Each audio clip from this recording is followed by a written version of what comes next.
दोस्तों नमस्कार। आज लोकसभा का विशेष अधिवेशन बुलाया गया। ये 5 दिन का अधिवेशन है जो आज से 5 दिन चलेगा। 22 सितंबर तक इस अधिवेशन को चलना है। ये विशेष सत्र है।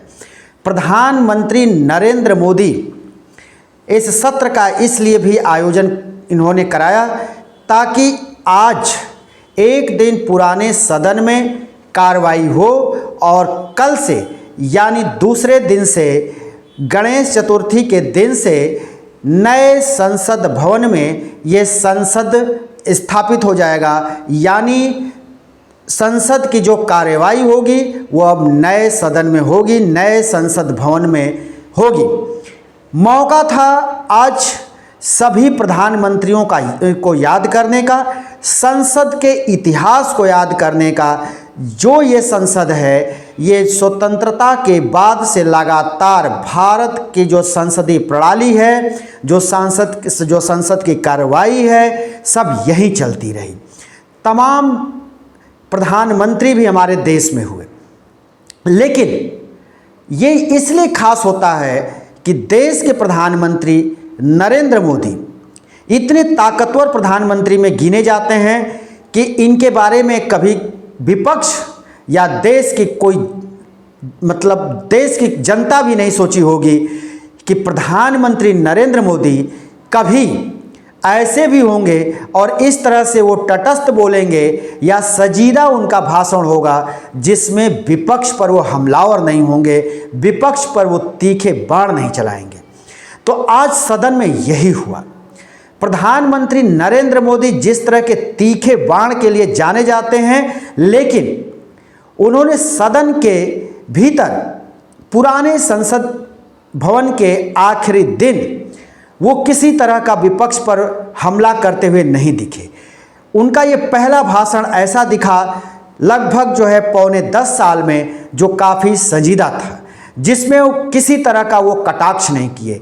इस भाषण में उन्होंने कांग्रेस को भी नहीं कोसा, इस भाषण में उन्होंने विपक्ष को भी नहीं कोसा।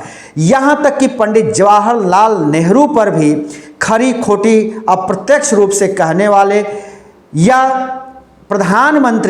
पूर्व प्रधानमंत्री मनमोहन सिंह को भी मौन प्रधानमंत्री कभी कहते थे प्रधानमंत्री नरेंद्र मोदी, लेकिन आज ऐसा इन्होंने कुछ भी नहीं कहा। आज इन्होंने गिन कर सभी प्रधानमंत्रियों की खूबियां गिनाई। हर जो है संसद के कार्यकाल को भी इन्होंने बताया और अच्छा कहा। इन्होंने शुरू किया पूर्व प्रधानमंत्री यानी देश के पहले प्रधानमंत्री पंडित जवाहरलाल नेहरू से, और पंडित जवाहरलाल नेहरू, लाल बहादुर शास्त्री, इंदिरा गांधी, मनमोहन सिंह, सभी प्रधानमंत्रियों को इन्होंने एक एक कर गिनाया। अटल जी का भी उन्होंने जिक्र किया और इन्होंने इस बात को भी रखा कि ये जितने भी प्रधानमंत्री हुए सभी अपने काल में अच्छा कार्य किए, देश हित में इन्होंने काम किया। आज हम सबको नमन करते हैं, सबको याद करते हैं, और ये आज का ऐसा मौका नहीं है जब उन पर किसी तरह का कोई बात कही जाए, क्योंकि हर सरकार अपने हिसाब से अपने समय के साथ उसने देश हित में काम किया, देश के साथ ईमानदारी से वो पेश आए। ये पहला मौका था। इस तरह से उनके हाव भाव और इस तरह के वक्तव्य से देश की मीडिया भी हैरान और विपक्षी दल भी हैरान रहा कि प्रधानमंत्री को आज इतना तटस्थ और इतना संजीदा भाषण जो सदन में दे रहे हैं, ऐसा इन्होंने पहले कभी नहीं किया। जी, हम अब आपको ये भी बता दें कि इसके पहले सदन की जब कार्रवाई शुरू हुई तो कुछ विपक्ष के नेताओं के माइक बंद थे, जिसको लेकर हो हल्ला मचा। लेकिन बीच बचाव करते हुए लोकसभा के अध्यक्ष ओम बिरला ने सबसे कहा कि प्लीज़ आप अपने जगह पर बैठिए, ये तकनीकी गड़बड़ी है और तकनीकी गड़बड़ी जो हुई है इसको हम दिखवाते हैं, इसका हम जांच करेंगे और जांच करा करके अगर जो गड़बड़ी पाई गई है या जिसके द्वारा की गई है उसको दंडित जरूर किया जाएगा। तो इसके बाद विपक्ष की तरफ से मोर्चा संभाला कांग्रेस नेता अधीर रंजन चौधरी ने। अधीर रंजन चौधरी ने कई बातों को उन्होंने जिक्र किया। उन्होंने ये भी जिक्र किया कि पंडित जवाहरलाल नेहरू के ज़माने में इसरो की स्थापना हुई। जिस इसरो के तरफ से वैज्ञानिकों ने आज चंद्रयान 3 चंद्रमा के दक्षिणी ध्रुव पर स्थापित किया, तो उस समय भी प्लूटो भेजा गया था। तो ये सारा उन्होंने जिक्र किया कि पंडित जवाहरलाल नेहरू के समय में जो इसरो स्थापित हुआ, आज यहाँ तक वो पहुँचा है। तो ये कहीं ना कहीं कांग्रेस पार्टी की और पंडित जवाहरलाल नेहरू की ये देन है। तो इस तरह से उन्होंने तमाम उन्होंने अपने कांग्रेस के, पंडित जवाहरलाल नेहरू के, इंदिरा जी के ज़माने की बातों को उन्होंने गिनाया। तो प्रधानमंत्री ने भी इंदिरा गांधी के बांग्लादेश बंटवारे का भी जिक्र किया और इंदिरा गांधी के ज़माने में जो इमरजेंसी लागू किया गया था, जिस इमरजेंसी के तहत देश के तमाम नेता और देश के तमाम पत्रकारों को जेल में डाल दिया गया था, उसका भी प्रधानमंत्री ने क्रम वाइज उसका जिक्र उन्होंने किया।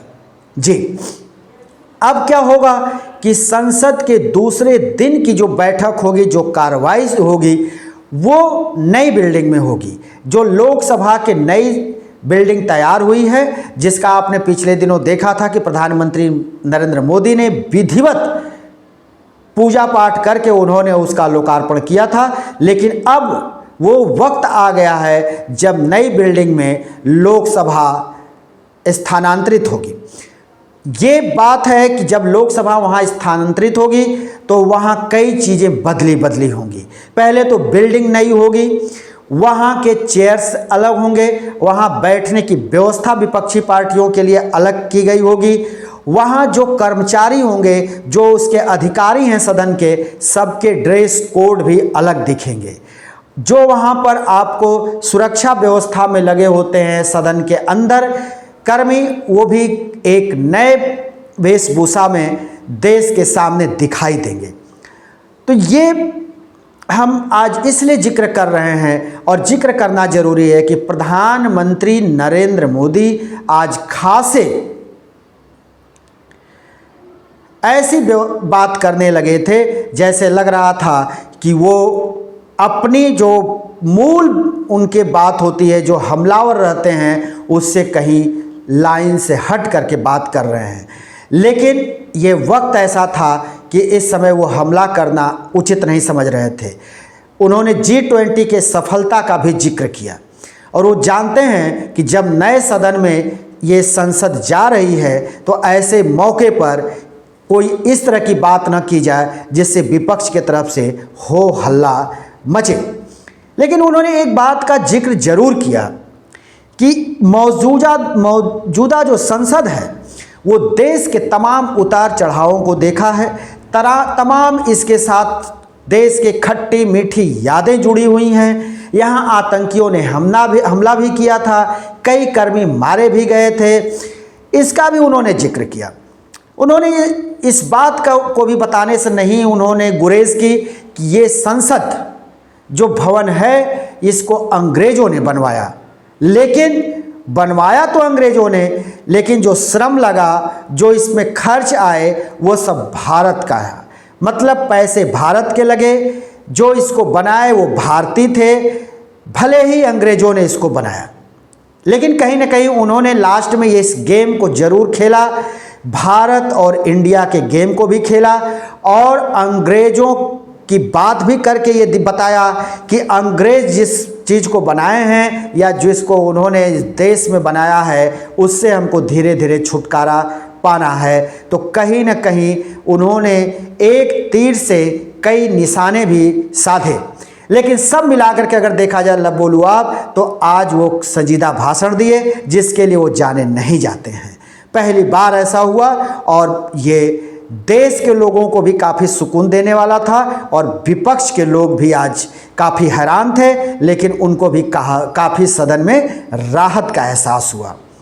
हम दोस्तों फिर किसी नए वीडियो के साथ आपके सामने हाजिर होंगे, तब तक के लिए शिवमूर्ति दुबे को दीजिए इजाज़त।